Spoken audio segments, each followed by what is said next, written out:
Welcome to మన channels best MGK and Mudigonda channel. Ugadi సందర్భంగా ముందుగా అందరి ప్రేక్షకులందరికీ కూడా అందరి ఉగాది శుభాకాంక్షలు తెలుపుతూ, మామూలుగా మన తెలుగు సంప్రదాయం ప్రకారం, భారతదేశం తెలుగు సంప్రదాయం ప్రకారం ఉగాది పండుగ మనందరికీ చాలా ముఖ్యమైన పండుగ. ఈరోజు ఎదురు చూసేది వెంటనే మనకు పంచాంగ శ్రవణము. దీంట్లో ఒక పదం ఉంది, నాగఫండి చెప్పారు. పంచాంగ పఠనము సిద్ధాంతి గారు చేస్తారు, శ్రవణం మీరు వింటుంటారు. వినేవాళ్ళని పంచాంగ శ్రవణం ఆయన చేయరు. పంచాంగ పఠనం ఆయన చేస్తే శ్రవణం మీరు చేస్తారు, ఇది ముందు మాట. ఆ తర్వాత పంచాంగం ఏమిటి అంటుంటుంది. అలాగే మనకు ఎదురు చూసేది 12 రాసులు. ఈ రాసులు ఎలా ఉన్నాయి, అది కొంత కాలమాన పరిస్థితులు ఎలా ఉన్నాయి ఉంటుంది, దేశకాలమైన పరిస్థితులు ఉంటాయి పరిసరాలు. ఆ తర్వాత వ్యక్తిగా మేషరాశి నుంచి మొత్తం మొదలవుతుంది. ఈరోజు మనకి పంచాంగ పఠనం చేసేవారు నిర్మల రామనాథ్ శర్మ గారు. ఇక్కడ హైదరాబాద్లో ఉంటారు. సగం కాలం ఇక్కడ, సాయంకాలం కాశీలో కూడా పెద్ద ఆశ్రమం ఉంటుంది, పంచాంగకర్త. వీరికంటే ఇంకా గొప్పవారు వీరి తండ్రి గారు నిర్మల లంబాయి సిద్ధాంతి గారు. వారు కూడా గొప్ప పంచాంగకర్త. మొత్తం మన తెలంగాణ ఆదిలాబాద్ వరకు కొన్ని వందల మంది, వేల మంది శిష్యగణ వాడుకున్నారు. అప్పటి నుంచి కూడా మన హిందూ సంప్రదాయంలో, బ్రాహ్మణ కుటుంబంలో, సంప్రదాయ కుటుంబంలో ఏమి చేయాలో ఆ వృత్తులనే ఉన్నారు. వ్యాపారులు, ఉద్యోగాలు కాకుండా కుటుంబం అంతా కూడా ఈ దాంట్లో ఉన్నారు. కాబట్టి పంచాంగకర్త కూడా అయితే ఇంకా మనకు పంచాంగ పట్టణం ఇంకా బాగుంటుంది. ఇప్పుడు నిర్మల రామనాథ్ శర్మ గారు మీకు పంచాంగ గురించి చెప్తారు.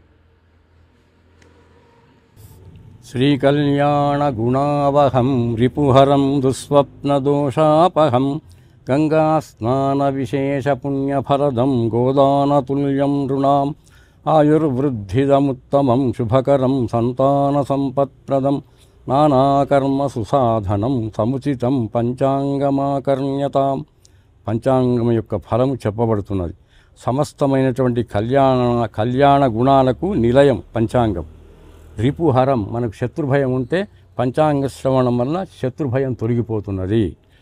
దుస్వప్న దోషాపహం, చెడు స్వప్నాలు మనకు కలుగుతుంటాయి కాబట్టి ఆ చెడు స్వప్నాలు కూడా ఈ పంచాంగ శ్రవణం వల్ల మనకు తొలగిపోతాయి. కాబట్టి వర్షారంభంలో ఉగాది రోజున తప్పకుండా పంచాంగ శ్రవణం చేయాలని చెప్పి మన శాస్త్ర నిర్ణయం. ఇదివరకు ప్రతిరోజు పంచాంగాన్ని వినేటువంటి ఆచారం మన దేశంలో ఉండేది. మన పూర్వీకులంతా కూడా పూర్వకాలంలో పంచాంగ శ్రవణం అందరూ కూడా చేసేవారు. ప్రాతకాలంలో పురోహితులు వచ్చి ఇంటింటికి తిథి, వార, నక్షత్ర, యోగ కరణాలను వినిపించి వెళ్ళేవారు. అటువంటిది పంచాంగం. సమస్తమైనటువంటి దుస్వప్న దోషాలను పోగొడుతుంది. గంగాస్నాన విశేష పుణ్యఫలదం, గంగాస్నానం చేస్తే మనకెంత పుణ్యఫలం వస్తుందో అటువంటి పుణ్యఫలాన్ని ఈ పంచాంగ శ్రవణం మనకు కలుగజేస్తుంది. గోదాన తుల్యం రుణాం, గోదానం చేయాలంటే ఎంతో ఖర్చు పెట్టాలి. అటువంటి గోదానం చేసినటువంటి ఫలాన్ని కూడా పంచాంగ శ్రవణం మనకిస్తున్నది. మనకు ఆయుష్ను వృద్ధి పొందిస్తున్నది. ఉత్తమమైనటువంటిది, శుభాలను కలుగజేసేటువంటిది. సంతానం కాని వాళ్ళు విన్నట్టయితే సంతానం కలుగుతుంది. అటువంటి వాళ్లకు విద్య రానటువంటి వాళ్ళు వింటే విద్య వస్తుంది. కాబట్టి అటువంటి ఫలాన్ని ఇచ్చేటువంటిది. అనేక సంపత్ప్రదం, సంతానం అనేటువంటి సంపదను ప్రసాదిస్తున్నది. అనేక కర్మలకు సాధనభూతమైనటువంటిది. ఏ కర్మను మనం ఆరంభించాలన్నా పంచాంగాన్ని మనం చూసే మొదలుపెట్టాలి. తిథివార నక్షత్రాదులు బాగా ఉన్న రోజు, మంచి రోజు చూసి మనం కర్మను ఆరంభిస్తాం. ఎందుకంటే మనం చేసేటువంటి కర్మ నిర్విఘ్నంగా పూర్తి కావాలి, ఎటువంటి విఘ్నాలు లేకుండా ఆ పని పూర్తి కావాలని చెప్పి మనం పంచాంగాన్ని మనం చూసుకొని ప్రారంభిస్తాము. అటువంటి పంచాంగాన్ని మీరంతా వినవలసింది అని చెప్పి పంచాంగం యొక్క ఫలము మనకు చెప్పబడినది. పంచాంగంలో 5 అవయవాలు ఉంటాయి. శరీరానికి ఎట్లయితే ముక్కు, చెవు, నోరు ఈ విధంగా ఏవైతే అవయవాలు ఉంటాయో శరీరానికి, అదేవిధంగా పంచాంగం అనేటువంటి ఒక పురుషుడు అనుకోండి, దానికి 5 అవయవాలు ఉంటాయి. తిథి, వార, నక్షత్ర, యోగ కరణములు. పంచ అంటే 5 అంగములు కలదు కాబట్టి పంచాంగం అని పేరు. తిథి ఒకటి, వారం ఒకటి, నక్షత్రం ఒకటి, యోగం ఒకటి, కరణం ఒకటి. ఈ 5 అవయవాలతో కూడుకున్న దాన్ని పంచాంగం అంటారు. దానివల్ల ఫలం ఏందయ్యా అంటే తిథేశ్చ శ్రియమాప్నోతి. రోజు తిథి వినడం వలన మనకు సంపద వృద్ధి పొందుతుంది. వారాద్ ఆయుష్యవర్ధనం, వారాన్ని విన్నట్టయితే మన ఆయుష్ పెరుగుతుంది. నక్షత్రాత్ హరతే పాపం, నక్షత్రం ఈరోజు ఏది ఉన్నదని విన్నట్టయితే మన పాపం తొలగిపోతున్నది. యోగాత్ రోగ నివారణం, ఈరోజు ఏ యోగం ఉన్నది అని మనం తెలుసుకున్నట్టయితే మన రోగాలు కూడా అన్ని తొలగిపోతాయి. కరణాత్ కార్యసిద్ధించ, ఈరోజు ఏ కరణం ఉన్నది అని తెలుసుకున్నట్టయితే కార్యసిద్ధి మనకు కలుగుతుంది. కాబట్టి అటువంటి పంచాంగం 5 అవయవాలతో కూడుకున్నటువంటి, అంటే తిథి వార నక్షత్ర యోగ కరణములు అనేటువంటి 5 అవయవాలతో కూడుకున్న దాన్ని పంచాంగం అంటారు. దీన్ని సంవత్సరాది రోజున తప్పకుండా ప్రతి భారతీయుడు, దేశంలో ఉన్నటువంటి వారంతా కూడా పంచాంగ శ్రవణం చేస్తే కలిగేటువంటి ఫలాన్ని మనం చెప్పుకున్నాము. కాబట్టి పంచాంగాన్ని తప్పకుండా వినాలి. ఈ పంచాంగం అంతా కూడా గ్రహాలను ఆధారంగా చేసుకొని ఉంటుంది. పంచాంగం ఏదైతే ఉందో చంద్రార్కవు యత్ర సాక్షిణవు, మన ప్రత్యక్ష సాక్షులైనటువంటి చంద్ర సూర్యుడు ఆధారంగా చేసుకున్నటువంటి శాస్త్రం పంచాంగం. చంద్రుడు సూర్యుడు యొక్క గమనాలను బట్టి, గతులను బట్టి ఈ పంచాంగం అనేటువంటి తిథ్యాదులన్నీ ఏర్పడతాయి. కాబట్టి ప్రత్యక్ష సాక్షులైనటువంటి చంద్ర సూర్యులను బట్టి ఈ పంచాంగము మనకు రాయబడుతున్నది. కాబట్టి దానికి అంత ఉత్కృష్టత ఎందుకు వచ్చిందయ్యా అంటే, మనకు కనపడేటువంటి చంద్ర సూర్యుల యొక్క ఈ గతులను బట్టి ఏర్పాటు చేయబడినటువంటిది పంచాంగం. కాబట్టి దీనికి అంత గొప్పతనం ఉన్నది అని చెప్పి మనం పంచాంగాన్ని మనం తప్పకుండా పంచాంగంలో ఉన్నటువంటి విషయాలను, ఈ సంవత్సరము జరగబోతున్నటువంటి ఉత్తమమైనటువంటి మార్పులను, తర్వాత చేర్పులను, కొంత రాజకీయ సంబంధమైనటువంటి విషయాలను, వృష్టి అనావృష్టి ఇత్యాదులను, ధరలను, ఈ విధంగా మనకు పంచాంగం తెలియజేస్తుంది. కాబట్టి పంచాంగ ఫలాన్ని మనం తప్పకుండా విని తీరాలి. సో పంచాంగం గురించి చెప్పారు. పంచాంగం గురించి మీరు తెలియని కొత్త మాట చెప్తాను. ఈ పంచాంగం అనగానే ప్రతిసారి మన నమ్మకం అంతా బాగానే ఉంది. ఎవరైనా వచ్చేసి అసలు ఈ పంచాంగం ఏంటి, రాసులు ఏంటి, నక్షత్రాలు ఏంటి, ఏమిటి అని చెప్పి కొట్టిపారేస్తారు కదా. 1953లో పంచాంగ రాష్ట్రీయ కమిటీ నెహ్రూ గారు పెట్టి మొత్తం దాన్ని మన 13 రాష్ట్రాలు ఏవైతే 13 రాష్ట్రాలు 17 భాషల్లో రాష్ట్రీయ పంచాంగాన్ని పెట్టారు. ఆ పంచాంగాలు ఏముందంటే సైంటిఫిక్గా చెప్పొచ్చు. ఇప్పుడు గ్రహ గమనాలను బట్టి దీంట్లో ఉంటే ఎంత సైంటిఫిక్గానంటే ఇంతకు మించింది, పంచాంగాన్ని మించింది ఇంకోటి ఎక్కడ లేదు. అక్కడి నుంచి వచ్చే సంవత్సరం ఫలానప్పుడు మీకు భూకంపం వస్తుందో, వచ్చే సంవత్సరం మీకు చంద్రగ్రహణం వస్తే చెప్పేది పంచాంగం మట్టుకి. ఎట్లా చెప్తారు వీళ్ళు అని అంటే, నాసా వాళ్ళకి ఒక డౌట్ వచ్చి కెమెరాలు తీసుకుని అంతరిక్షంలో పోయారు. నిజంగా ఈ రాసులు ఉన్నాయా, ఈ 12 రాసులు ఉన్నాయా, కరెక్ట్గా రాసులు అంటే ఫోటోలు తీశారు దానికి. ఇప్పుడు ఇవాళ పంచాంగంలో రేపు ఉదయం 8 గంటల 8 నిమిషాలకి శ్రవణ నక్షత్రం ఉందని పంచాంగంలో ఉంటుంది. దీన్ని అక్కడికి వెళ్ళి కనుక మన హైదరాబాద్లో టెలిస్కోప్లో చూస్తే సరిగ్గా 8 గంటల 8 నిమిషాలు శ్రవణ నక్షత్రం ఉంది అక్కడ. ఇది నాసా వాళ్ళు, ఎవరైతే నమ్మం కదా, మనకి ఎంతసేపు చెప్పినా మన శాస్త్రం తొందరగా నమ్మం. అమెరికా వాడు, లండన్ వాడు స్టాంప్ వేయాలి. వాళ్ళకి ఆ నాసా కింద చెప్పేటప్పుడు ఇప్పుడు అందరికీ అమ్మో పంచాంగం అంటే సైంటిఫిక్గా ఉంది. అది ఆ పుస్తకంలో రాస్తున్నాయి మొత్తం. దాంట్లో మొత్తం రాసులు వివరాల ఫోటోలు కూడా ఉన్నాయి. రాష్ట్రీయ పంచాంగం అంటారు. అది మన దగ్గర ఇప్పుడు ఆంధ్రభూమి ఇక్కడ హైదరాబాద్లో తెలుగు దానిలో అనువాదం చేస్తారు. మొత్తం అన్ని దాంట్లో అనువాదాలు చేస్తారు. దాంట్లో రాసుల ఫోటోలు ఉన్నాయి. దీంట్లో ఏం చెప్పారని ప్రత్యక్షం అప్పి జ్యోతిషం అని కూడా శాస్త్రం వాడుతుంటారు. అంటే ఆ రోజుల మనుషులు గ్రహాలు కంటితో చూసి రాశారు ఇవన్నీ. అంటే ఎంత దివ్యశక్తి ఉండాలి వాళ్ళకి. మనం బైనాక్యులర్ పెట్టుకొని ఇంకేమైనా పెడితే గంట సేపు చూస్తాం, ఇంకాసేపు చూస్తాం, కానీ అంతా చూసామన్నమాట. సో పంచాంగాలు క్లియర్గా సైంటిఫిక్ పంచాంగం తేలింది. ఇక్కడ ఏం చెప్తామో నిజంగా గ్రహాలు అట్లే, నక్షత్రాలు అట్లాగే ఉన్నాయి. ఏ టైంలో నక్షత్రం సల్లగా ఉంది, ఎప్పుడు చంద్రగ్రహణం వస్తుందో కూడా మొత్తం వాళ్ళు చూశారు. అది పంచాంగం, రాష్ట్రీయ పంచాంగం. ఇప్పుడు మనకు పంచాంగాలు రకరకాలు ఉన్నాయి కదా, దృక్ సిద్ధాంతం మీద వస్తుంది. దాంట్లో ఫోటోలతో సహా అమెరికా వాళ్ళు వేశారు, ఇంకా రీసెర్చ్ చేస్తున్నారు. వాళ్ళు కూడా అమెరికన్ సైంటిస్టులు కూడా నిజమే భారతదేశం ప్రతి ఉగాదికి చదివే పంచాంగం సైంటిఫిక్ అని తేల్చేశారు. అది న్యూమరాలజీగా చెప్తున్నాను. ఇప్పుడు ఈ మొత్తం ఈ సంవత్సరం అంతా ఎట్లా ఉంటుంది అని కొన్ని పరిస్థితుల గురించి సిద్ధాంతి గారు చెప్తారు. ఈ సంవత్సరం ఎలా ఉంది ఇన్ జనరల్గా. స్వస్తి శ్రీ క్రోధినామ సంవత్సర సంక్షిప్త ఫలితాంశము. ఈ క్రోధినామ సంవత్సరమున రాజు కుజుడు మంత్రి శని అయి సేనాధిపత్య అర్ఘాధిపత్య వెలలకు అధిపతి, అర్ఘాధిపత్యమనగా వెలలకు అధిపతి, మేఘాధిపత్యములు శనికి వచ్చి ఉన్నందున పూర్వసస్యాధిపతి అంటే వర్షాకాల పంటలకు అధిపతి కుజుడు అయినందున ప్రపంచమున అగ్ని శస్త్ర శత్రుభయములు, రాజులకు పరస్పర విజయకాంక్ష, యుద్ధ భయము, పంటలు తక్కువగా పండుట, ప్రజలయందు అధర్మ ప్రవర్తన, ఉభయ తెలంగాణ ఆంధ్ర రాష్ట్రములలో రాజకీయ కల్లోలములు, నాయకత్వ మార్పు, వ్యాపారములయందు హెచ్చుతగ్గులు, ధాన్యముల ధరలు పెరుగుట, చోర రోగబాధలు, కొన్ని చోట్ల అతివృష్టి, కొన్ని చోట్ల అనావృష్టి, నల్లధాన్యములు ఫలించుట, కొన్ని రాష్ట్రములలో రాజులకు కోశములయందు ధనాభావము అంటే ఆర్థిక ఇబ్బందులు, ప్రాకృతిక ఉపద్రవములు అనగా భూకంప, ఉల్కాపాత, వాహన ప్రమాదములు, మరియు వెండి బంగారు ధరలయందు నిలకడ, తుఫాను వర్షముల ద్వారా వరద బీభత్సము, ప్రజలకు ధనమాన ప్రాణహానులు, కేంద్రమున సుస్థిర ప్రభుత్వ ఏర్పాటు, రాష్ట్రములకు విశేష యాన సౌకర్యములు, ధార్మిక ప్రవృత్తి అనగా యజ్ఞయాగాదులను ఆచరించుట, దైవచింతన కలిగియుండుట, అధిక స్వార్థ చింతన ప్రబలుట, విశేష తీర్థయాత్రా సేవనము, విదేశములలో యుద్ధ వాతావరణము, పర్వత ప్రాంత ప్రమాదములు ఇత్యాదులు సంభవించును. ఈ భయోత్పాత వాతావరణము నుండి, ఈ భయాన్ని కలిగించే వాతావరణం ఈ క్రోధినామ సంవత్సరంలో కలగబోతున్నది కాబట్టి విశ్వాన్నంతా కాపాడాలని చెప్పి విశ్వపతి అయినటువంటి విశ్వనాథుడిని మనమందరము ప్రార్థించాలి. ఈ విశ్వమును కాపాడేటువంటి విశ్వపతి విశ్వనాథుడు ఒక్కడే.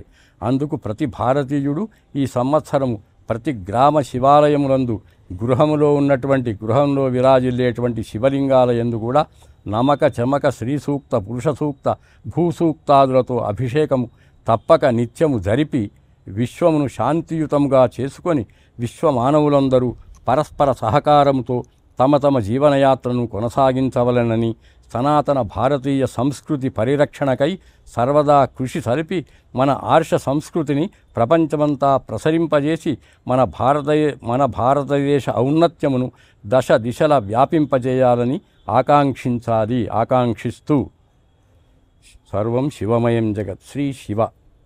ఇట్టు శ్రీ శివచరణ రజోరేణువు నిర్మల రామనాథ శర్మ, కాశీవాసులు. సో విన్నారు కదా.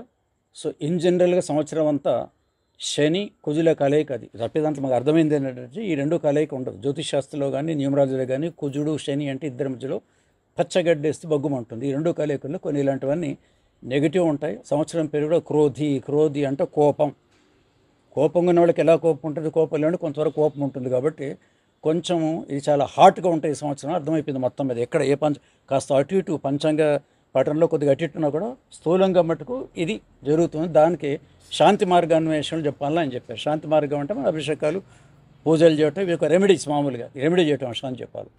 ఇప్పుడు మీకు మొత్తం ద్వాదశ రాశుల గురించి, రాశి ఫలితాలు మేషరాశి మొదలుకొని మొత్తం 12 రాశుల గురించి చెప్తూ ఉంటారు. దీంట్లో ముఖ్యంగా కందాయ ఫలాలు మొదటి లైన్ చాలా ఇంపార్టెంట్. మిగతా తర్వాత మనకు గుర్తుండేవి మొదటి 2 లైన్లే. అవేమిటో వారు చెప్తారు, వివరణ నేను ఇస్తాను.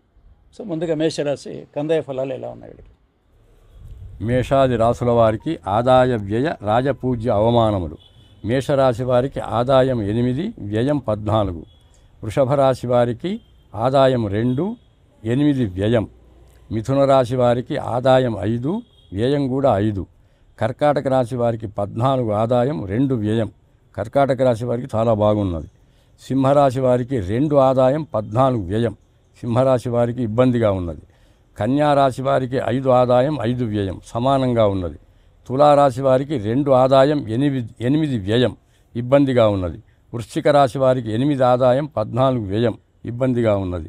ధనుస్సు రాశి వారికి 11 ఆదాయం, 5 వ్యయం, అనుకూలంగా ఉన్నది. మకర రాశి వారికి 14 ఆదాయం, 14 వ్యయం, సమానంగా ఉన్నది. కుంభరాశి వారికి 14 ఆదాయం, 14 వ్యయం, కుంభరాశి వారికి కూడా సమానంగా ఉన్నది. మీనరాశి వారికి 11 ఆదాయం, 5 వ్యయం, మీనరాశి వారికి అనుకూలంగా ఉన్నది. మొత్తం ఆదాయం ఎంత అంటే 96 ఆదాయం, వ్యయం 108. రాజపూజ్యావమానములు. మేషరాశి వారికి 4 పూజ్యము, 3 అవమానం, మేషరాశి వారికి అనుకూలంగా ఉన్నది. వృషభ రాశి వారికి 7 పూజ్యము, 3 అవమానం, వృషభ రాశి వారికి కూడా బాగుంది. మిథున రాశి వారికి 3 పూజ్యము, 6 అవమానం, కాబట్టి మిథున రాశి వారు జాగ్రత్తగా ఉండాలి. కర్కాటక రాశి వారికి 6 పూజ్యము, 6 అవమానం, సమానంగా ఉన్నది. సింహరాశి వారికి 2 పూజ్యము, 2 అవమానం, సమానంగా ఉన్నది. కన్యారాశి వారికి 5 పూజ్యము, 2 అవమానం, కాబట్టి కన్యారాశి వారికి బాగున్నది. తులారాశి వారికి 1 పూజ్యము, 5 అవమానం, ఇబ్బందికరంగా ఉన్న తులారాశి వారికి. వృశ్చిక రాశి వారికి 4 పూజ్యము, 5 అవమానం. ధనుర్రాశి వారికి 7 పూజ్యము, 5 అవమానం. మకర రాశి వారికి 3 పూజ్యము, 1 అవమానం. కుంభరాశి వారికి 6 పూజ్యము, 1 అవమానం, కుంభరాశి వారికి చాలా బాగున్నది. మీనరాశి వారికి 2 పూజ్యము, 4 అవమానం. ఇక మనం మేషాది రాశుల వారికి సంక్షిప్త గోచార ఫలాలను ముగించే ముందు ఇప్పుడు మొత్తం టూకీగా అందరికీ అంటే ఇది చాలా ముఖ్యమైన 12 రాశుల్లో దాదాపు ఇప్పుడు మీరు చదివిన దాన్ని బట్టి ఒక 7, 8, 9 రాశుల వరకు ఒకటే ఉంది. అంటే 2 ఆదాయం ఉంటే వాడికి 14 ఖర్చు అని ఉంది. ఇది వినగానే ఏమైపోతుందంటే ఈ సంవత్సరం అంతా 2 రూపాయలు మనకి ఇన్కమ్ వస్తే 14 ఖర్చు ఉంది. ఈ 2 తీస్తే ఇంకా 12 అప్పుల పాలవుతాం అని ఒక భయం అవుతుంది. కానీ పంచాంగం రాసి వాళ్ళ దృష్టి అది ఉండదు.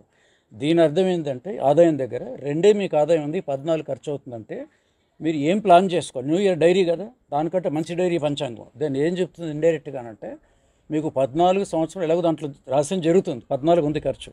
ఇప్పుడు ఏం ప్లాన్ చేసుకోవాలి, ఇంట్లో ఒక అమ్మాయి అబ్బాయి పెళ్లి చేసుకోవాలి. ముందుగా అబ్బాయికి అంత ఖర్చు ఉండదు. అమ్మాయి పెళ్లి కానీ ప్లాట్ కొనటం కానీ ఇల్లు కొనటం మీరు ప్లాన్ చేసుకుంటే రెండింటికి దీనికి సరిపోతుంది, 14 వ్యయం అయిపోతుంది. ఖర్చు అయినా కూడా ఎవరికైనా చెప్తే ఏం చేస్తారు, ఈ సంవత్సరం దాంట్లో 14 వంతు అంటే 14 గంటలు తీసుకుంటారు. ఓకే, 100 రూపాయలు కావచ్చు, 10,000 కావచ్చు, 10 లక్షలు కావచ్చు, 20 లక్షలు కావచ్చు. ఈ సంవత్సరం 20 లక్షలు పంచాంగం ప్రకారం 20 లక్షలు పెట్టి మీరు ఏం చేస్తున్నారంటే మనకు ప్రశ్న ఉండాలి కదా, ఇల్లు కట్టి చూడు పెళ్లి చూసి చూడు అంటారు. ఈ సంవత్సరం పంచాంగం దండి వ్యయం ఏంది కానీ మా అమ్మాయి పెళ్లి చేశాను, లేకపోతే ఇల్లు కట్టాను, ఇట్లా ప్లాన్ చేసుకోవాలని అర్థం. ఇది మంచిదే, దీన్ని ఇట్లా అన్వయించుకోవాలి. అంటే అదే ఖర్చు ఎక్కువ భయపడకూడదు. ఇట్లా ఉన్నప్పుడే మనం చేసుకుంటే కూడా అట్లా ఎక్కువ డబ్బు ఖర్చు అయినప్పుడే ఇల్లు పెళ్లి చూస్తాం. అసలు ఖర్చే కాకపోతే పెళ్లి ఇల్లు అక్కర్లేదు కదా. పెళ్లి కాకుండా ఇప్పుడు ఖర్చు లేకుండా పెళ్లి కాదు ఇల్లు కాదు. ఇక్కడ దీంట్లో ఎక్కువ ఉంది అని దాని అర్థం ఏంటంటే ఇట్లా ప్లాన్ చేసుకోవాలి. లేదా పిల్లల్ని విదేశాలు కూడా అంతే కదా. అంటే అప్పు 2 ఒకటే ఖర్చు, అప్పు 2 పెద్ద తేడా ఏం లేదు. బ్యాంకులో తర్వాత కట్టాలి మనం ఈఎంఐల రూపాయలు, ఫారెన్ పంపాలి ఇస్తాం. అట్లా మీరు ప్లాన్ చేసుకోవాలని అర్థం. రెండవది అవమానం అన్నారు, అది కూడా దాదాపు 7-8 రాసులకి. కొన్ని మీన రాశికి బాగుంది అనుకూలంగా ఉందంటే ఇది రివర్స్ అయితే అనుకూలంగా ఉన్నట్టు. అవమానాలు 3 మీకు రాజపూజ్యం అంటే చాలా వేళ సన్మానాలు చేస్తారు, రకరకాల బిరుదులు ఇవన్నీ ఉంటాయి. 3 ఉంటాయి, దానికి 6వ 8వ అవమానాలు ఉన్నాయి అన్నమాట. అవమానాలు అంటే ఇంట్లో కొంత అవమానాలు ఉండొచ్చు, బంధువులతో ఉండొచ్చు, బయట సంఘంలో ఉండొచ్చు. దీన్ని ఎట్లా తెప్పించుకోవాలనుకుంటే కొంత మీరు ఖర్చు పెట్టి, దాని పక్కన మీకు ఖర్చు కూడా ఉంది కాబట్టి హోమాలు పూజలు వాటి మీద ఖర్చు పెట్టుకుంటే కొంచెం శాంతి జరుగుతుంది నిర్మాణంగా. రెండవది సన్మానాలు వాటి 2 రకాలు. ఒకటి నిజంగా మీకు విద్యుత్తుని సన్మానం చేస్తుంటే మనకు తెలుసు, కొంతమంది డబ్బులు ఇచ్చే సన్మానాలు చేయించుకునే కొన్ని ఉన్నాయి, తప్పదు. ఇట్లా ఉన్నప్పుడు అది కూడా ఒక రెమెడీ. మనమే కాలనీలో ఎవరికో 10,000 20,000 ఇచ్చేయటం, సన్మానాలు చేయించుకోవటం. పోయిన అట్లొద్దు, 10 మంది అన్నదానం చేయండి, ఇంకోటి చేయండి అంటే పబ్లిక్లో ఏంటంటే అవమానం తెప్పించుకోండి. దాని పక్కన ఈ ఖర్చు పెట్టుకుని మీరే సన్మాన రూపాయన ఒకటి చేసుకోవాలి, పబ్లిసిటీ.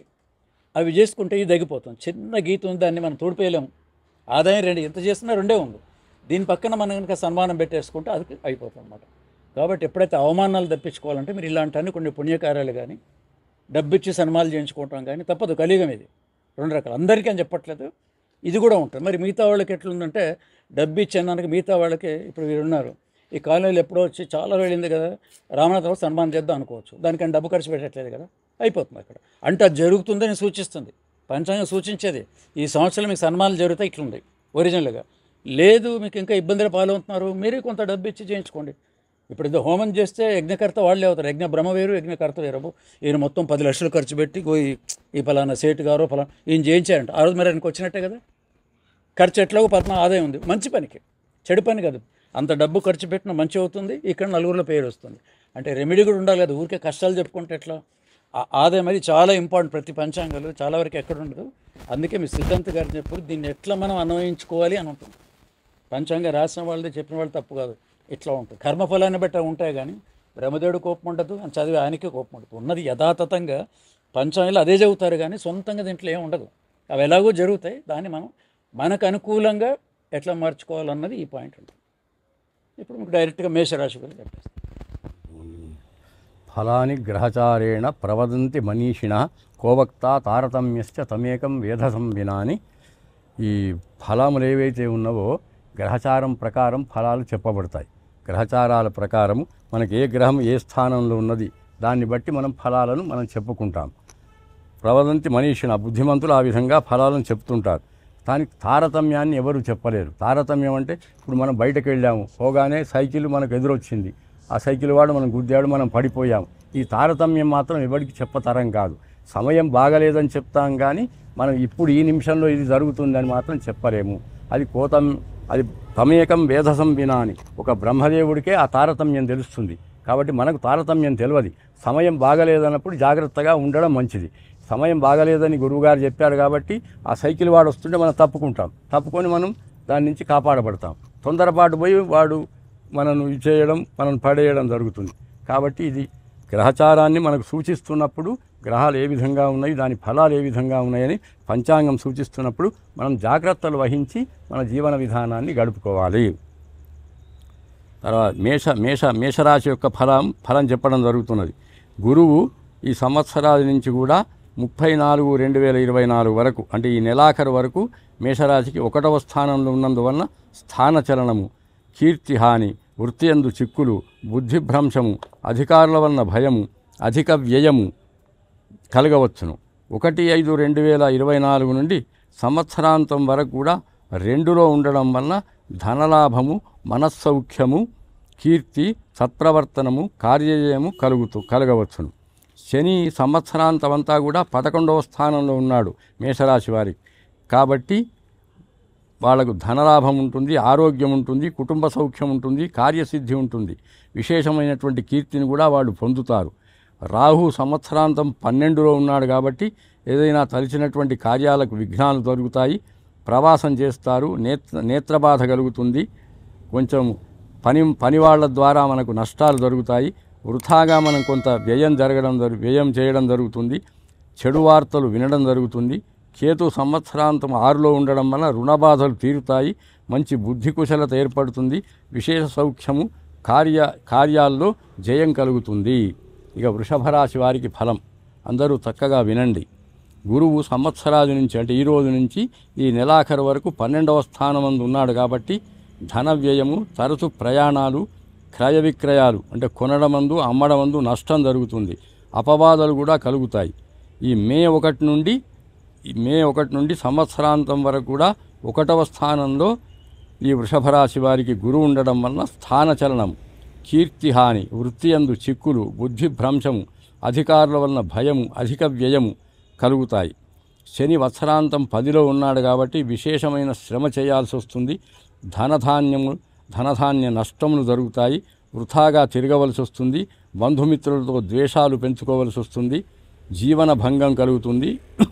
రాహు సంవత్సరాంతం వరకు 11లో ఉన్నాడు కాబట్టి ఆరోగ్యంగా ఉంటారు, కొత్త వాహనాలను కూడా మీరు కొనుక్కుంటారు, విందు భోజనాలను ఏర్పాటు చేస్తారు, మంచి వస్త్రాలను, ఆభరణాలను పొందుతారు. కేతు అంతా కూడా 5వ స్థానంలో ఉండడం వలన అధికారుల వలన కార్యము చాలా ఆలస్యంగా జరుగుతాయి, ధన నష్టం జరుగుతుంది, విచారం జరుగుతుంది, సోమరితనం కూడా ఏర్పడుతుంది. ఇక మిథున రాశి వారికి గ్రహచార ఫలం చెప్పడం జరుగుతున్నది, వినండి. గురువు సంవత్సరాది నుండి ఈ నెల 30వ తారీఖు వరకు 1వ స్థానంలో ఉన్నాడు కాబట్టి అంతటా విజయం జరుగుతుంది, కార్యసిద్ధి జరుగుతుంది, మంత్రసిద్ధి జరుగుతుంది, శత్రునాశం జరుగుతుంది, నూతన కార్యలాభం జరుగుతుంది, మనస్సౌఖ్యము కలుగుతాయి. 11వ స్థానంలో గురువు మిథున రాశికి ఉండడం వల్ల ఈ కార్యములన్నీ ఏర్పడతాయి. ఈ మే 1 నుంచి సంవత్సరాంతం వరకు అంటే పూర్తి సంవత్సరం మొత్తం కూడా 12వ స్థానంలో ఈ గురువు ఈ మిథున రాశి వారికి ఉంటాడు కాబట్టి శుభకార్య మూలకంగా ధనాన్ని ఖర్చు పెడతారు, ఎక్కువగా ప్రయాణాలు చేస్తారు, అమ్మడమందు కొనడమందు నష్టాన్ని పొందుతారు, అపవాదాల పాలవుతారు. శని వత్సరాంతం 9లో ఉన్నాడు కాబట్టి ఈ సంవత్సరం అంతా 9వ శని జరుగుతుంటాడు కాబట్టి వృత్తి ఎందు వ్యాపారం చిక్కులు ఎదుర్కోవాల్సి వస్తుంది, శరీర బాధలు ఉంటాయి, దారా అంటే భార్య పుత్రులతో ఉంటే సంతానంతో అశాంతి ఏర్పడుతుంది, స్వల్పమైనటువంటి ధనాన్ని పొందుతారు. రాహు సంవత్సరమంతా 10లో ఉన్నాడు కాబట్టి తీర్థయాత్రలు చేస్తారు, శుభకార్యాలను ఆచరిస్తారు, కార్యసిద్ధి జరుగుతుంది, మనస్సౌఖ్యం ఏర్పడుతుంది, ధన వ్యయం జరుగుతుంది. కేతు మొత్తం 4వ స్థానంలో ఉన్నాడు కాబట్టి మానసిక చిత్తభ్రంశం ఏర్పడుతుంది, తర్వాత స్త్రీ మూలకంగా కలహాలు ఏర్పడతాయి, కార్యనాశం జరుగుతుంది, ఆకస్మిక ప్రమాదాలు కూడా కలిగే అవకాశం ఉంది. ఇక కర్కాటక రాశి వారికి గ్రహచార ఫలములు. ఈ కర్కాటక రాశి వారికి ఈ గురువు ఈ రోజు నుండి ఈ నెలాఖరు వరకు 10వ స్థానంలో ఉన్నందువలన శ్రమ, ధాన్య నష్టాలు, వృథా సంచారము, బంధుద్వేషము, జీవన భంగములు కలుగుతాయి. మే 1వ తారీఖు నుండి సంవత్సరమంతా కూడా 11వ స్థానంలో ఉంటాడు కాబట్టి కర్కాటక రాశి వారికి అన్ని చోట్ల విజయాన్ని పొందుతారు, కార్యసిద్ధి జరుగుతుంది, మంత్రసిద్ధి జరుగుతుంది, శత్రువులు నశిస్తారు, కొత్త కార్యాలను ఆరంభిస్తారు, మనస్సుకు సౌఖ్యం ఏర్పడుతుంది.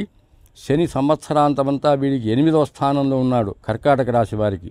బాగా వినండి, చాలా కార్యాలకు విఘ్నం జరుగుతుంది, అనారోగ్యం ఏర్పడుతుంది, ఆకస్మిక ప్రమాదాలు జరుగుతాయి. రాహు వత్సరాంతం 9లో ఉన్నాడు కాబట్టి ప్రయాణములు, కార్య విఘ్నములు, వివాదాలు, వాహన మూలకమైన నష్టాలు, దుర్వార్తలు వినడము, కేతు సంవత్సరమంతా 3వ స్థానంలో ఉన్నాడు కాబట్టి అపకీర్తి, అన్నదమ్ములతో ద్వేషము, మనస్తాపము, అధైర్యము ఇవన్నీ కలుగుతాయి. ఇక సింహరాశి వారికి గోచార ఫలములు. సింహరాశి వారికి ఈ గురువు ఇప్పటి నుండి ఈ నెలాఖరు వరకు 9వ స్థానంలో ఉన్నాడు కాబట్టి ధనాగమము, మంచి ధనం రావడము, కులాచార ప్రవర్తనము, భూగృహ లాభాలు, విందు భోజనము, స్త్రీమూలకమైన సౌఖ్యము కలుగుతాయి. మే 1 నుండి సంవత్సరాంతం వరకు కూడా 10వ స్థానంలో గురువు యొక్క సంచారం ఉండడం వలన విశేష శ్రమ చేయవలసి వస్తుంది. ధనధాన్యాలు నష్టాలవుతాయి. వృథాగా సంచారం చేయవలసి వస్తుంది. బంధుమిత్రులతో ద్వేషం కలుగుతుంది. జీవన భంగం కలుగుతుంది. శని అంతయు 7వ స్థానంలో ఉన్నందువలన మానసిక విచారం ఏర్పడుతుంది. అనారోగ్యం ఏర్పడుతుంది. ప్రవాసం ఏర్పడుతుంది. కుటుంబంలో అశాంతి ఏర్పడుతుంది. ప్రయాణ మూలకమైన బాధలు కలుగుతాయి. భయాలు కలుగుతాయి.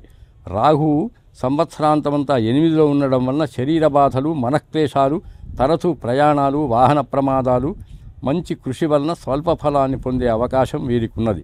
కేతు సంవత్సరాంతమంతా కూడా సింహరాశి వారికి 2వ స్థానంలో ఉండడం వలన మంగళప్రదమైన కార్యాలు ఆచరిస్తారు. కీర్తి పొందుతారు. సౌభాగ్యంగా ఉంటారు. సర్వత్రా అనుకూలత ఏర్పడుతుంది. కొంచెం కఠినంగా మాట్లాడడం అనేటువంటిది జరుగుతుంది. ఇక కన్యారాశి వారికి గోచార ఫలములు.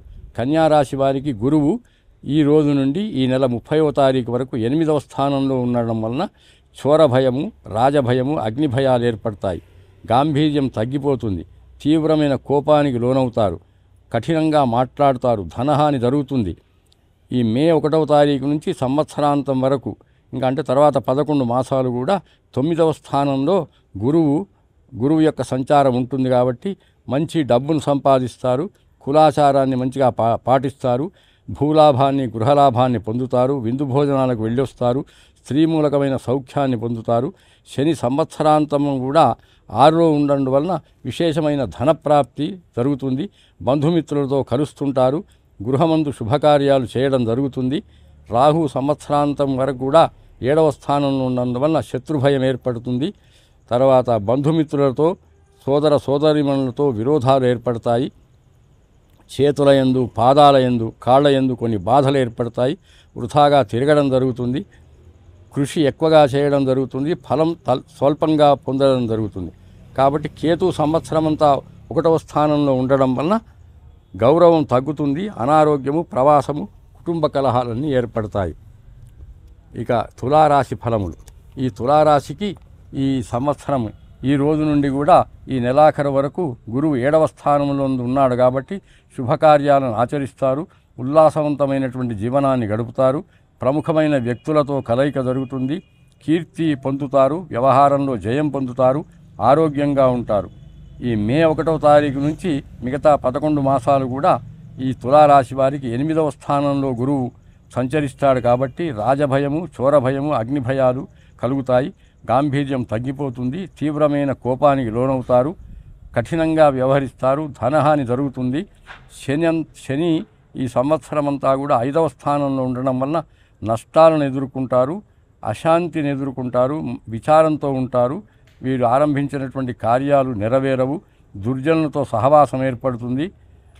బుద్ధి స్థిరంగా ఉండదు. బుద్ధి మందమైపోతుంది. జ్ఞాతులతో, పాలివాళ్లతో వైరం మొదలవుతుంది. స్థిరాస్తి మూలకంగా నష్టాలు పొందుతారు. శత్రువులు నశిస్తారు. భూలాభము, గృహలాభం కూడా కలుగుతుంది. కేతు సంవత్సరాంతంతా 12వ స్థానంలో ఉండడం వలన కార్యాలకు విఘ్నాలు, ప్రవాసము, నేత్రబాధ, పనివాళ్ల మూలకంగా కష్టము, ధనవ్యయము, దుర్వార్తాశ్రవణం ఇవన్నీ కూడా కలుగుతాయి. ఇక వృశ్చిక రాశి వారికి ఫలం. గురువు సంవత్సరాది ఈ రోజు నుండి ఈ నెలాఖరు వరకు వృశ్చిక రాశి వారికి 6వ స్థానంలో గురువు యొక్క సంచారం కలుగుతుంది కాబట్టి అనేక విధమైన విచారాలు పొందుతారు. భార్యాపుత్రులతో విరోధాలు ఏర్పడతాయి. రాజబాధ, చోరబాధ, అగ్నిబాధకు లోనవుతారు. శత్రుపీడ కలుగుతుంది. మే 1వ తారీఖు నుంచి సంవత్సరాంతం వరకు 7వ స్థానంలో ఉండడం వల్ల శుభకార్యాలను ఆచరిస్తారు. ఉల్లాసవంతమైనటువంటి ప్రయాణాలు చేస్తారు. ప్రముఖమైన వ్యక్తులతో కలుస్తారు. కీర్తిని పొందుతారు. వ్యవహారంలో జయాన్ని పొందుతారు. ఆరోగ్యాన్ని పొందుతారు. శని వత్సరాంతం 4వ స్థానంలో ఉంటాడు కాబట్టి రుణబాధ ఏర్పడుతుంది. తేజోహాని, బుద్ధి చాంచల్యము, ధన నష్టము, వాహన మూలకమైన బాధలు ఇవన్నీ కూడా కలుగుతాయి.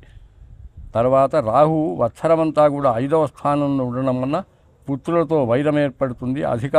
అధికారం వలన కూడా కొంత వైరం ఏర్పడుతుంది. ధన నష్టం జరుగుతుంది. చాలా విచారాన్ని పొందుతారు. సోమరితనం ఏర్పడుతుంది. కేతు సంవత్సరమంతా కూడా 11వ స్థానంలో ఉండడం వలన కొంచెం ఆరోగ్యము, వాహన లాభము, విందు భోజనము, నూతన వస్త్రాభరణాలను ధరించడము ఇవన్నీ కూడా ఆయన కలుగజేస్తాడు. ఇక ధనుర్రాశి ఫలం. ధనుర్రాశికి ఈ రోజు నుంచి ఈ నెలాఖరు వరకు కూడా 5వ స్థానంలో గురువు యొక్క సంచారం ఉండడం వలన వృత్తి యందు అభివృద్ధి, కీర్తి, సంపద వృద్ధి, కుటుంబ సౌఖ్యము, తర్వాత అందరితో మిత్రుత్వం ఏర్పడుతుంది. అధికారుల వలన కార్యానుకూలత ఏర్పడుతుంది. భూలాభము, గృహలాభాలు కలుగుతాయి. మే 1వ తారీఖు నుంచి మిగతా 11 మాసాల వరకు కూడా 6వ స్థానంలో గురు సంచారం ఉండడం వలన అనేక విధమైన విచారాలు పొందుతారు. దారాపుత్రులతో విరోధాలు పొందుతారు. రాజభయము, చోరభయము, అగ్నిబాధలు పొందుతారు. శత్రుపీడ పొందుతారు.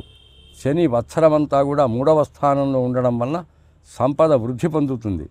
స్వస్థానానికి చేరుతారు. మీరు ఆరంభించినటువంటి కార్యాలు సిద్ధిస్తాయి. కుటుంబంలో సౌఖ్యం ఏర్పడుతుంది. ఆరోగ్యం ఏర్పడుతుంది. సంతోషం కలుగుతుంది. రాహు అంతా కూడా 4వ స్థానంలో ఉండడం వలన అవమానాన్ని పొందడము, చిత్తభ్రంశము, శ్రీమూలకంగా కలహాలు, కార్యనాశము, ఆకస్మిక ప్రమాదాలు కలుగుతాయి. కేతువు సంవత్సరాంతం వరకు 10వ స్థానంలో ఉండడం వలన శుభకార్యాలను ఆచరిస్తారు. కార్యసిద్ధి జరుగుతుంది. మనస్సుకు సంతోషం ఏర్పడుతుంది. విశేషంగా ధనాన్ని ఖర్చు పెట్టడం జరుగుతుంది. ఇక మకర రాశి వారికి ఫలము. మకర రాశి వారికి గురువు సంవత్సరాది నుండి కూడా ఈ నెల ఆఖరు వరకు 4వ స్థానంలో గురువు ఉండడం వల్ల తేజోహాని, బుద్ధి చాంచల్యము, ధన నష్టము, వాహన మూలకంగా బాధలు జరుగుతాయి. మే 1వ తారీఖు నుంచి ఈ మిగతా 11 మాసాల్లో గురువు 5వ స్థానంలో సంచరించడం వల్ల వృత్తి యందు విశేష అభివృద్ధి, కీర్తి, సంపద వృద్ధి, కుటుంబ సౌఖ్యము, తర్వాత మంచి వాళ్లతో మిత్రుత్వము, అధికారుల వలన కార్యానుకూలత, భూలాభము, గృహలాభము ఇవన్నీ కలుగుతాయి. శని వత్సరమంతా కూడా 2వ స్థానం అంటే 7.5 అంత్యంలో ఉండడం వలన మనం ప్రారంభించినటువంటి కార్యాలు భంగమవుతాయి. బంధుమిత్రులతో విరోధం ఏర్పడుతుంది. వృథా సంచారాన్ని చేస్తాము. అకారణంగా కలహాలు పెట్టుకుంటాము. మనోవిచారం జరుగుతుంది. సోమరితనం ఏర్పడుతుంది. రాహువు వత్సరాంతం కూడా 3లో ఉండడం వలన అపకీర్తి, భ్రాతృద్వేషము, మనస్తాపము, అధైర్యము కలుగుతాయి. కేతువు వత్సరాంతం కూడా 9లో ఉండడం వలన ప్రయాణములు, కార్యవిఘ్నములు, వివాదములు, వాహనమూలక నష్టాలు, దుర్వార్తాశ్రవణం జరుగుతాయి. తర్వాత కుంభరాశి ఫలం. కుంభరాశి ఫలం. గురువు సంవత్సరాది నుండి ఈ నెలాఖరు వరకు కూడా 3వ స్థానంలో ఉండడం వలన మిత్రులతో వియోగం ఏర్పడుతుంది. ఉద్యోగానికి భంగం ఏర్పడుతుంది. శ్రమ పడతారు. బంధు విరోధం ఏర్పడుతుంది. శరీర బాధ కలుగుతుంది. మే 1వ తారీఖు నుంచి సంవత్సరాంతం వరకు 4వ స్థానంలో గురు సంచారం ఉంటుంది. అప్పుడు తేజోహాని, బుద్ధి చాంచల్యము, ధన నష్టము, వాహన మూలకమైన బాధలు కలుగుతాయి. శని సంవత్సరాంతమంతా కూడా 1వ స్థానం అంటే 7.5 మధ్య దశలో ఉంటాడు కాబట్టి ఆ విపత్తులు, అపకీర్తి, బుద్ధి చాంచల్యము, బంధు విరోధము, అనారోగ్యము కలుగుతాయి. రాహు సంవత్సరాంతమంతా కూడా ఇట్లా చెప్పాయి. రాహు సంవత్సరాంతమంతా కూడా 2వ స్థానంలో ఉండడం వలన మంగళప్రదమగు కార్యాలను ఆచరిస్తారు. కీర్తిని పొందుతారు. సౌభాగ్యాన్ని పొందుతారు. సర్వత్రా అనుకూలతను పొందుతారు. కఠినంగా మాట్లాడుతారు. కేతు సంవత్సరమంతా 8వ స్థానంలో ఉండడం వలన శరీర బాధలు పొందుతారు. మనస్తాపాన్ని పొందుతారు. తరచూ ప్రయాణాలు చేస్తుంటారు. వాహన ప్రమాదాలు ఏర్పడతాయి. కృషి వలన స్వల్ప ఫలాన్ని పొందగలుగుతారు. ఇక మీనరాశి వారికి గోచార ఫలము. మీనరాశి వారికి ఈ రోజు నుండి ఈ నెలాఖరు వరకు కూడా 2వ స్థానంలో గురు సంచారం వలన మంచి ధనాన్ని పొందుతారు. మనస్సుకు సౌఖ్యం లభిస్తుంది. కీర్తిని పొందుతారు. మంచి ప్రవర్తనతో ఉంటారు. కార్యాల్లో జయాన్ని పొందుతారు. మే 1వ తారీఖు నుండి సంవత్సరాంతం కూడా మిగతా 11 మాసాల్లో 3వ స్థానంలో గురువు ఉంటాడు. ఆ సమయంలో మిత్రులతో వియోగం ఏర్పడుతుంది. ఉద్యోగ భంగం ఏర్పడుతుంది. చాలా శ్రమ చేయాల్సి వస్తుంది. బంధుమిత్రులతో విరోధం ఉంటుంది. శరీర బాధ కలుగుతుంది. శని సంవత్సరాంతమంతో అంతా కూడా 12వ స్థానంలో అంటే 7.5 ఆరంభ దశ మీనరాశి వారికి ఉండడం వల్ల అవమానాలను ఎదుర్కోవాలి. మనస్సుకు సంతాపం కలుగుతుంది, అనారోగ్యం ఏర్పడుతుంది, దుష్ప్రవర్తన కలుగుతుంది, గృహంలో అశాంతి ఏర్పడుతుంది, ధన నష్టం జరుగుతుంది. రాహు సంవత్సరాంతమంతా కూడా 1వ స్థానంలో ఉండడం వల్ల గౌరవం తగ్గుతుంది, భయం ఏర్పడుతుంది, అనారోగ్యం కలుగుతాయి, ప్రవాసం కూడా ఏర్పడుతుంది. కేతువు సంవత్సరాంతమంతా 7వ స్థానంలో ఉండడం వల్ల శత్రుభయము, వృథా సంచారము, తర్వాత చేతుల యందు పాదాల యందు బాధలు ఏర్పడతాయి. సోదరులతో సోదరీమణులతో మిత్రులతో విరోధం కలగజేస్తాడు. తర్వాత కృషి వలన స్వల్పలాభాన్ని పొందుతారు మీనరాశి వారు. ఈ విధంగా 12 రాసుల యొక్క ఫలాలను మనం చెప్పుకోవడం జరిగింది. గ్రహేషు విషమస్థేషు శాంతిం యత్నాత్ సమాచరేత్ తచ్చాంతిరౌషధైర్దానై జపహోమ సురార్చనై. గ్రహాలు ఎప్పుడు అనుకూలంగా మనకు ఉండవో, గ్రహాలు విషమస్థానంలో సంచరించినప్పుడు తప్పకుండా శాంతి చేసుకోవాలి. శాంతి చేసుకుంటే కొంత వాడి యొక్క ఫలం మనకు వారు పెట్టేటువంటి బాధలు తగ్గింపజేస్తారు. ఆ శాంతి ఏ విధంగా ఉంటుందా అంటే తచ్చాంతి ఔషధైర్దానై. మనకు రోగం వస్తే మందులు ఏ విధంగా తీసుకుంటామో ఆ విధంగానే జప హోమ సురార్చనై. గ్రహాలకు జపాలు చేయించాలి, గ్రహాలకు హోమాలు చేయించాలి, గ్రహాలకు ధాన్య దానాలు చేయించాలి. తర్వాత ఏ దేవత మన కులదేవత ఎవరైతే ఉన్నారో ఆ కులదేవతను మనం ఆరాధించడం వలన ఈ యొక్క గ్రహ బాధలు 50% నుంచి 70% వరకు తగ్గే అవకాశం ఉంది. మిగతా 30% ఎన్ని శాంతులు చేసినప్పటికీ అవి అనుభవించక తప్పదు. మనకు భారాన్ని తగ్గిస్తాడు కానీ భారం మోసేది తగ్గదు. మనకు 50 కిలోల బరువు మనం మోయలేం కాబట్టి ఆ ఈశ్వరుడు గ్రహాలు ఏం చేస్తాయి, 10 కిలోల బరువుని ఇస్తాయి. అసలే బరువుని ఇవ్వకుండా ఉండయి.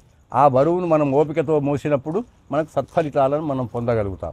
కాబట్టి గ్రహాలు విషమ స్థానంలో ఉన్నప్పుడు వాటికి శాంతి చేసుకోవాలి. మనకు ఈ సందర్భంలో మా బావగారి తమ్ముడు గారు అయినటువంటి మా బావగారు ముదిగొండ శరభలింగ శర్మ గారు, వారి తమ్ముడు గారు అయినటువంటి ముదిగొండ గోపీకృష్ణ గారు న్యూమరాలజిస్టు, మంచి సంఖ్యాశాస్త్రవేత్త. వీరు పెద్ద పెద్ద మినిస్టర్లకు, తర్వాత ఎమ్మెల్యేలకు, ఎంపీలకు కూడా సంఖ్యాశాస్త్రం చెప్పినటువంటి వ్యక్తులు వీరు. కొన్ని సందర్భాల్లో వాళ్ళకి ఇబ్బందులు కలిగినప్పుడు వీరిని పిలవడము, వీరిని ఆహ్వానించడము, వీరి ద్వారా వారు సలహాలు పొందడము, వారు అనుకున్నటువంటి కార్యాల్లో విజయాన్ని సాధించడము జరిగింది. కాబట్టి వీరు స్వయంగా ఈరోజు ఇదంతా తీసుకొని ఈ యొక్క స్టూడియోను ఇక్కడికి రప్పింపజేసి మనతో ఈ విధంగా ఈ పంచాంగ శ్రవణాన్ని వీరు చేయించారు చక్కగా. కాబట్టి వీరికి మనమంతా కూడా కరతాళ ధ్వనులతో ధన్యవాదాలు చెప్తాము. ఇది చాలా గొప్ప విషయము, మనకు చాలా సహకరించారు. ఇదే విధంగా ప్రతి సంవత్సరం కూడా వీరి సహకారం విశేష రూపంలో మనకు అందాలని చెప్పి మనమంతా కోరుకుంటాము. మీరంతా కూడా విశేషంగా మీ బంధుమిత్రులతో వచ్చి ఈ కార్యక్రమాన్ని జయప్రదం చేయాలి. ఎట్లయితే మన శ్రావణ మాస కార్యక్రమాన్ని మీరు జయప్రదం చేస్తారో మీరందరూ కూడా ధనధాన్యాదులు ఇచ్చి అదేవిధంగా ఈ కార్యక్రమం శ్రవణంతో వినడంతో దీన్ని విజయప్రదంగా చేయాలి. కాబట్టి ఇటువంటి వ్యక్తులు మన ముదిగొండ గోపీకృష్ణ గారు సంఖ్యాశాస్త్రవేత్త, వారు స్వయంగా వచ్చి ఈ కార్యక్రమాన్ని మంచి ఏర్పాట్లతో వారు రావడము, ఇక్కడ స్టూడియో నిర్మాణం చేసి చక్కగా దాన్ని చిత్రీకరించి అందరికీ పంపించే ఏర్పాటు వారు చేయడం అనేటువంటిది మనం గర్వించదగ్గ విషయం. వారికి నేను శుభాశీస్సులను అందజేస్తున్నాను. శతమానం భవతి శతాయు పురుష శతేంద్రియ ఆయుష్యేవేంద్రియే ప్రతిష్టతి. ధనం ధాన్యం పశుం బహుపుత్రలాభం శత సంవత్సరం దీర్ఘమాయు. యావత్ భాగీరథీ గంగా యావద్దేవో మహేశ్వర యావత్ ప్రకాశతే భాను తావత్వం విజయీ భవ. ధన కనక వస్తువాహన పుత్ర పౌత్రాభివృద్ధిరస్తు. ఆచంద్రార్కం ముదిగొండ వంశాభివృద్ధిరస్తు. భారద్వాజ గోత్రాభివృద్ధిరస్తు. ఇదే విధమైనటువంటి అనేక కార్యక్రమాలు మీరు విజయవంతంగా జరిపించాలి అని చెప్పి ఆ కాశీ అన్నపూర్ణ గంగా భవాని విశాలాక్షి సమేతుడైనటువంటి కాశీ విశ్వనాథుణ్ణి మనసారా అందరం స్మరించుకుందాం. హర నమః పార్వతీపతయే హర మహాదేవ హర. ఇప్పుడు మన ముదిగొండ గోపీకృష్ణ గారు ప్రసంగిస్తారు. సో ఉగాది రోజు మన రామ్నాథ్ సిద్ధాంత్ గారితో కొన్ని విషయాలు క్లుప్తంగా ఉన్నాయి, కొన్ని విషయాలు సవివరంగా ఉంది. కాబట్టి ముందుగా వారికి ధన్యవాదాలు చెప్పుకుంటూ మళ్ళీ కూడా నిర్మల రామనాథ శర్మ గారు, నిర్మల అంటే ఇంటి పేరు, నిర్మల ఊరు కూడా ఉంది అక్కడి నుంచి, కాశీ వాస్తవ్యులు అంటే పూర్తి కాశీలో ఉండరు, ఇలాంటి కార్యక్రమం హైదరాబాద్ కూడా వస్తుంటారు కాబట్టి వారికి మనం ధన్యవాదాలు చెప్పుకుంటూ కొసమెరుపు ఏమిటంటే ఇప్పుడు ఇవన్నీ కూడా 12 రాసుల వాళ్ళకి ఈ రాశి ఇలా ఉంటుందని చెప్పారు. ఇదే దీన్ని కన్వర్ట్ చేసుకొని న్యూమరాలజీ పాయింట్ ఓన్లీ మీ డేట్ బట్టి ఎవరికి ఎలా ఉంటుందని చెప్పచ్చు. మీ ఓన్లీ డేట్ సంఖ్య బట్టి ఎలా ఉంటుందంటే 1వ తేదీ ఏ నెలైనా సరే 1వ తేదీ 10వ తేదీ 19 28 ఈ తేదీలు బట్టి వాడిని సూర్యుడి సంఖ్య అంటారు. సూర్యుడు సంబంధించింది. ఇప్పుడు కుజుడు రాజు కదా, వీళ్ళకి సంవత్సరం బాగుంటుంది ఏడా బట్టి వాళ్ళకి ఏం బాగుంటుందో దాంట్లోనే అన్నీ తీసుకోవచ్చు. ఇప్పుడు చెప్పినవన్నీ కూడా కొన్ని పాజిటివ్ ఉన్నాయి కదా, అన్నీ దాంట్లోకి వస్తాయి. 1, 10, 19, 28 ఈ తేదీల వాళ్ళకు బాగుంటుంది. రెండో దానికి వచ్చినప్పుడు 2వ తేదీ 11, 20, 29 ఇది చంద్రుడి సంఖ్య, వీళ్ళకి సంవత్సరం బాగానే ఉంటుంది. మూడో నెంబర్ వాళ్ళు ఎవరంటే 3వ తేదీ కానీ 12వ తేదీ పుట్టిన వాళ్ళు కానీ 21 కానీ 30వ తేదీ కానీ ఈ 4 తేదీలు జన్మించిన వారికి జనవరి ఏ నెలైనా పర్వాలేదు, స్త్రీలైన ప్రశ్న వాళ్ళకి బాగుంటుంది కలిసి వచ్చేది. తర్వాత 4 ఉంది. 4వ తేదీ అంటే 4 అంటే రాహు అంటే మీకు అది కూడా చెప్పాలి. 4 అంటే రాహుగ్రహం అంటే ఏ గ్రహం వీళ్ళకి మిత్రులు శత్రులు కూడా చూసుకుంటాం కదా, కంపారిజన్ పక్కనే ఉన్నారు ఆయన, అందుకోసం 4 రాహు కాబట్టి 4, 13, 22, 31 ఇది 4వ తేదీ పెట్టినారు. వీళ్ళకి మట్టుకు ఇంతగా దాంట్లో చెప్పినవన్నీ నెగిటివ్ ఎఫెక్ట్ చాలా వరకు నెగిటివ్ ఉంటాయి, పెద్ద పాజిటివ్ ఉంటుంది. అంటే జాగ్రత్తగా అన్ని విషయాలు అన్ని జాగ్రత్త భయావా అని అంటుంటారు. జాగ్రత్తగా ఉండి వెళ్ళాల్సిన 4వ తేదీ వీళ్ళకి అంత లక్కీ కదా 4. ఆ తర్వాత 5 ఉంది. 5, 14, 23 ఇది బుధుడి సంఖ్య. ఈ తేదీలో జన్మించిన వాళ్ళు కూడా మధ్యస్థంగా ఉంటుంది. నో లాస్ నో గెయిన్ అంటుంటాం. తర్వాత 6వ తేదీ జన్మించిన వాళ్ళు, అలాగే 15, తర్వాత 24 ఇది శుక్రుడి సంఖ్య. ఈ డేట్లో పుట్టిన వాళ్ళు కూడా ఈ సంవత్సరం బాగుంటుంది. ఎందుకంటే ఇక్కడ కుజుడు అధిపతి రాజుకి కుజుడికి శుక్రుడికి దగ్గరే ఉంటుంది, వీళ్ళు బాగుంటుంది. తర్వాత 7వ తేదీ ఉంది. 7, 16, తర్వాత 25 ఇది నెంబర్ 7. ఈ నెంబర్ 7 వాళ్ళు కూడా మధ్యస్థంగా ఉంటుంది. చాలామంది అంటే మా న్యూమరాలజీ ప్రకారం కుజుడికి ఓకే కానీ ఇక్కడ శనికి పడదు, 8 and 7కి పడదు కాబట్టి మధ్యస్థంగా ఉంటుంది, 50-50 ఉంటుంది నెంబర్ 7 వాళ్ళకి మాత్రమే. ఆ తర్వాత 8వ తేదీ ఉంది. 8వ తేదీ పుట్టిన వాళ్ళు కానీ 17వ తేదీ కానీ 26 కానీ వీళ్ళకి కూడా ఈ సంవత్సరం బాగానే ఉంటుంది. ఎట్లా బాగుంటుందంటే 9 ఏమో వాయించి కొడుతుంటాడు 8కి రాజు కాబట్టి, మరి ఇక్కడ 8 శని కూడా దీనికి 2-3 రకాలు చెప్పారు సంతగా, 2 రకాలు కూడా శని ఉందని. శని అధిపతి బాగుంటుంది. దీన్ని ఎవరు కన్వయించు, ఇప్పుడున్న మోడీ కన్వయించవచ్చు. ఇదివరకు రాజే, అంతకుముందు రాజే 2 సార్లు, ఇప్పుడు 3వసారి కూడా ఇప్పుడు ఆయన కనుక అయితే ఆయనే రాజు అవుతాడు ఇక్కడి నుంచి. కాబట్టి శని ఆయన శని ఎట్లా అవుతాడంటే మీకు రామజన్మభూమి చెప్తాను. 17వ తేదీ ఆయన జన్మదినం. లక్కీ నెంబర్ ఇక్కడ వచ్చి మోడీది 8వ నెంబర్. ఆయన ఏ పని నోటుబందీ నవంబర్ 8వ తారీఖు రాత్రి 8 గంటలకు పని చేశాడు ఆయన. రామజన్మభూమికి మామూలుగా మనము అది భూమి పూజ చేసినప్పుడు 5, 6 ఏదో సంగతి ఇటుకలు వేస్తాం. ఆయన కరెక్ట్గా 8 వెండి ఇటుకలు వేస్తాడు. టీవీలో చూడండి, 8 ఇటుకలు వేస్తాడు. మన దగ్గర కొత్త ట్రైన్స్ వచ్చాయి, ఆ ట్రైన్లు 3 సార్లు వచ్చిన ఇక్కడి నుంచి వైజాగ్ ఒకటి, ఢిల్లీ ఒకటి వెళ్ళి పెట్టినా కూడా అది కూడా ప్రతిసారి శనివారం కానీ లేకపోతే 8వ తేదీ కానీ చేస్తుంటాడు. ఆయన 17వ సంఖ్య 8. 40 ఏళ్ళు దాటిన తర్వాత ఆయన ముఖ్యమంత్రి, తర్వాత ప్రధానమంత్రి వచ్చింది. మొదటి 40 ఏళ్ళు కష్టపెట్టి ఆ తర్వాత ఫలితం ఇస్తాడని చెప్తుంటారు జ్యోతిష్యులు. ఇది కనుక ఇప్పుడు మన ఈయనకి, అందుకే నేను ఆల్రెడీ టీవీలో చెప్పాను మోడీ మళ్ళీ వస్తాడు బాగుంటుందని,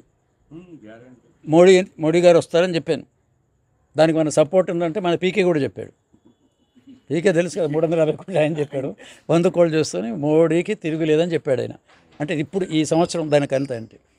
అలాగే 9వ తేదీ ఉంది. 9, 18, 27 ఈ తేదీలు పుట్టిన వాళ్ళకు ఇవాళ తారీఖు ఉండి న్యూమరాలజీ అష్ట ఎలా గడుస్తుంటే తేదీ 9 కదా, 9 అంటే కుజుడు, మరి మంగళవారం అంటే దీనికి అధిపతి కూడా కుజుడే.